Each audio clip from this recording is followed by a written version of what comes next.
All right, for more on this, Rabbi Yisrael David Weiss joins me now live from New York. Rabbi, I appreciate you being with us. You've attended demonstrations today protesting this year's AIPAC conference, not just here in Washington, but also in New York. What's the message from protesters at those rallies today? With the help of the Almighty, that He should bestow upon me His truth and wisdom, that we may convey the message of the Almighty and of the Jewish people. Our message is quite simple.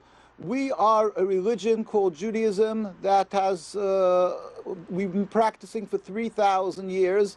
It is to be subservient to God and uphold His covenant, the Torah. But unfortunately, a little over 100 years ago, a movement called Zionism has really hijacked our religion for a base material nationalism, mostly by non-religious Jews. And very clearly, the chief rabbis of Palestine in 1947, prior to its ratification by the United Nations, these are United Nations documents, there was a meeting in the United Nations in the delegation in Jerusalem, in Al-Quds, where the chief rabbi claimed and stated, "We furthermore wish to express our definite opposition to a Jewish state in any part of Palestine." This was Rabbi Dushinsky, declaration before the United Nations, July 16th, 1947. This is the view of the religious people true to our religion. We are to serve God, not to occupy or steal or kill or oppress. In fact, since the destruction of the two temples, we are not even allowed to have Jewish sovereignty return and make our own country. So, and this was respected for 2,000 years. We were on the Ottoman Empire. Right. Yes. Rabbi, if I can interject for a moment, the Secretary of State Mike Pompeo equated anti-Zionism today with anti-Semitism. I want to get your reaction on that comparison. That is part of this Nakba, the tragedy, because never the twain shall meet.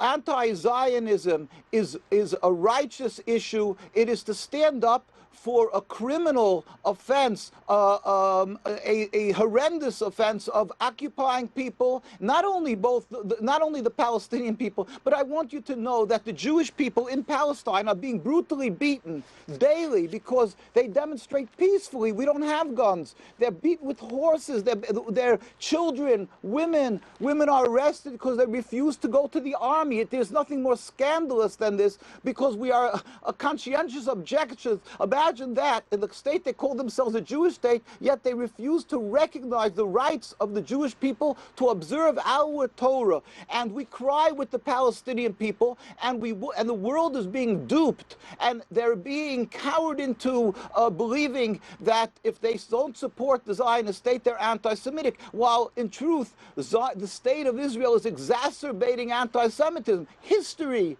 is, in the Ottoman Empire, history is proof how Jews coexisted in harmony, even though we have a different religion than the Muslim people, but that was never an impediment to coexistence. The impediment is the creation of a flawed, selfish occupation state that's masquerading in my religion. And the Zionists, who mostly don't look religious, look at Netanyahu, they don't suffer when they go around the world. The Jewish people who look like Jews, who are true to our religion, are hated and detested because of what the actions of the Zionists that is against God. We plead with the world, do not be intimidated, speak up and hear the voices of the Jewish communities in Jerusalem, the hundreds of thousands of Jews who are living there, who are gathering there, and around the world, whether it is in England, whether it is in Canada, wherever there is a very religious community, they are anti-Zionist, and they are pleading with the world, respect us, respect that we can uphold our religion. My grandparents died in Auschwitz. We suffered because we were Jewish. Rabbi, and now Zionism is only unfortunately, creating more we have bloodshed. to leave it there. Yes. Appreciate you being with us, Rabbi. Thank you very much. Thank you for being with us on the program.